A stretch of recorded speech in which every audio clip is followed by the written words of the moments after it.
النهارده وانا بفول عربيتي بنزين من محطة تشيل حصلت حاجة غريبة جدا.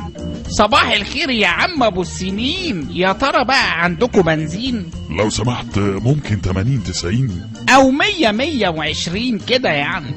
واضح انها تشيل يعني. تضرب كابشتينو يا خالو. روح وريحني بقى.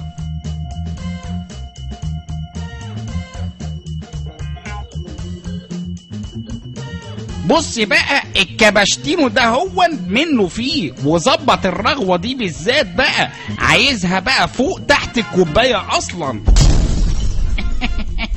خليها ليمون احسن بقى. ايه ده؟ موبايلي فين؟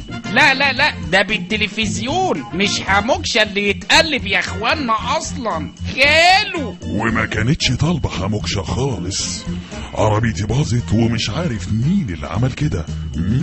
ولما دخلت انزازن ما لقيتش غير 3، الجرسون خفيف اللطيف وعم حمام المناديلي والست أسيلة السئيلة.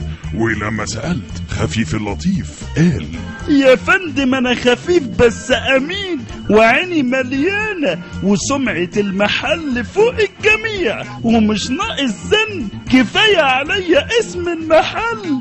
ولما سألت حمام المناديلي قال: انا مبسوط قوي ان اخيرا قابلتك يا حضرة المفتش، حتى ولو متهمني كده عادي مفيش حاجة، علشان انا ما ينفعش اتحرك من مكاني، ما ينفعش، والناس تحتاس انت عارف يعني من غير مناديلي.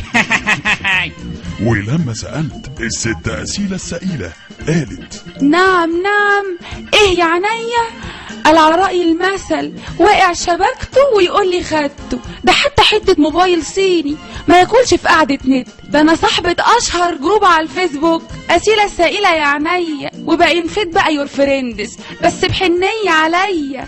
خالو عرفت مين سرق موبايلي يا خالو؟ وانت عرفت مين اللي بوظ عربيتي؟ طب قول وانا اقول. انا عرفت مين اللي سرق موبايل حموكشة من انزازن، لو انت كمان عرفت قول لنا مين هو. 1 خفيف اللطيف، 2 عم حمام المناديلي، 3 الست أسيلة السئيلة. اتصل من مصر على 09000-796 او من اي موبايل على 2304 او ابعت SMS على 91231. تكسب جايزة اولى 3000 جنيه، جايزة تانية 2000 جنيه، جايزة تالتة 1000 جنيه اسبوعيا. وبقابلوني في الحلقة الجاية مع تحيات المفتش كورومبو.